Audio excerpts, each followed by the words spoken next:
where do we stand? We stand in exactly the same place we stood when we first started having fun. Reviewing another video with Stephan Speaks. Did you have sex too soon is his question. Talk about sex, right? Now, let me make clear right off the bat. This is not me telling you whether you should have sex with him, okay? This is not me speaking to the moral compass of sex, especially as a believer. And I am a man of God, so, that plays into my thinking. However, I understand that even though we can talk about how waiting till marriage is the way that God intends it, Lord. we have to accept that or realize people are having sex. I understand that. I accept that. So with that, we need to be able to talk about these things. We got to talk about it within the dynamic of how people are going to approaching relationships and dating, so to speak. And so a lot of women are engaging in sexual activity, have engaged, or may find themselves in that position. And we want to talk about, did you have sex with him too soon? Now, this may be about what you're going to face or what you already faced. But let's get to it and break this whole thing down. So right off the bat, the first thing to ask yourself is, do you want fun or do you want love?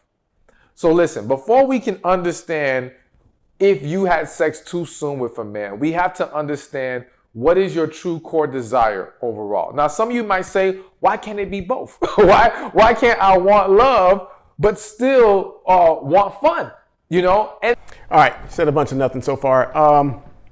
But that is a good question. A lot of people do want both. They want love and fun. You want to have that experience of excitement,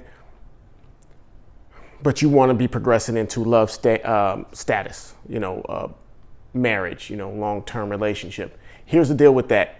You got to be running the marathon for that. And what I mean by that is you have to be open, free enough to allow the fun to happen whenever it happens. So say if I'm talking to women right now, and guys who like to get emotionally attached after sex, I'm talking to you guys too.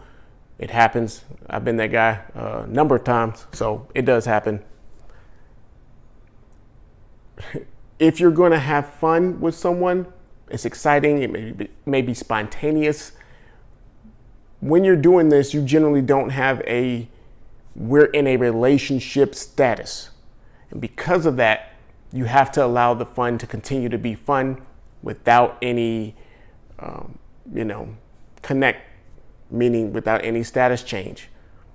So that person may be out having fun with other people, and you got to be okay with knowing that that's a possibility until that person finds their way back to you more consistently, and saying, hey, I just want to be with you. That is not something that a woman should be coming to say, where do we stand? We stand in exactly the same place we stood when we first started having fun.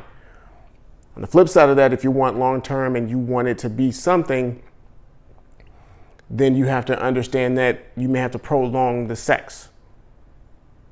I'm not saying months, just saying that it can't just be about, we went out a couple of times and we smashed each time we went out. If you want to have fun with the long-term outlook, you have to play the long-term game, which may be months, possibly a year, because you're not going to be as frequent because he's going to have other people that he's entertaining. Are you for that?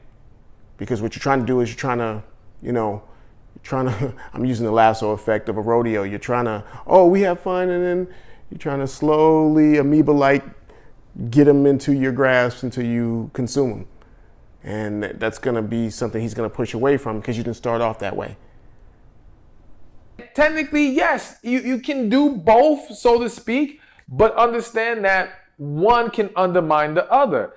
And trying to have fun can derail you from finding love, because a lot of times that quote unquote fun creates attachment to individuals that you don't need to be dealing with. I always say a lot of people have not let go of someone they should have let go of a long time ago because of sex. Sex can keep people together longer than they should.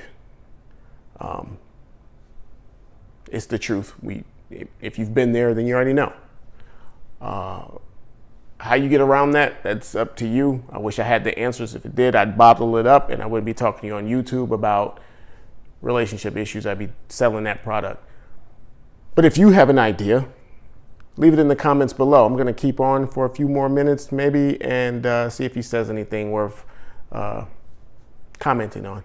Because it creates an attachment, or what some may see as a soul tie, one way or another. It now not locks, but it does, in some situations, locks people into your life because let's say it turns into having a child with them that now are going to wreak havoc in your life. That are now going to make it harder for you to be able to find that real love, as well as that situation that you get involved with can cause a lot of damage. Yeah, having children out of wedlock, having children outside of a committed relationship, that's not a good thing for the child. It's not a good thing for each parent.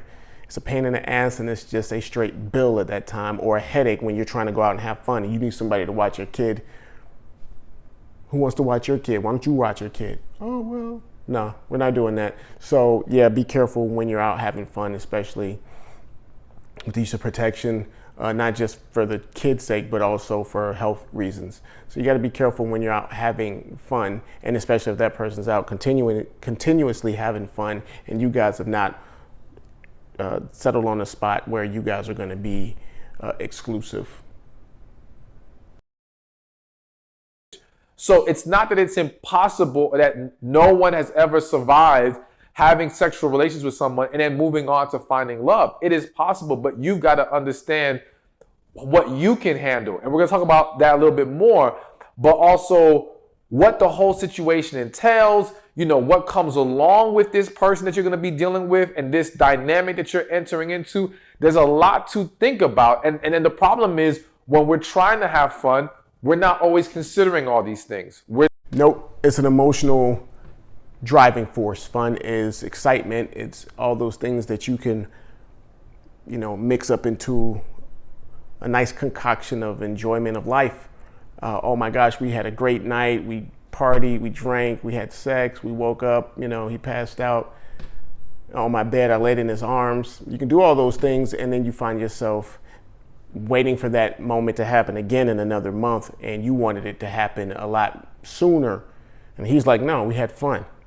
So it was fun for you and it was fun for him, but you guys don't agree on what fun is. That's problematic. So also defining what fun is and what you're looking for long term matters. I'm going to leave it here because he's, Stephan is long-winded, and I don't have a problem with that. It's just that I don't really have anything else to say on this moment, on this statement at this moment.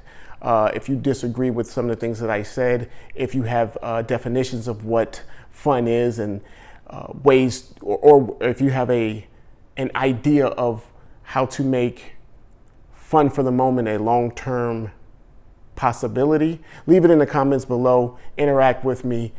Like this video, subscribe to this channel, share this video.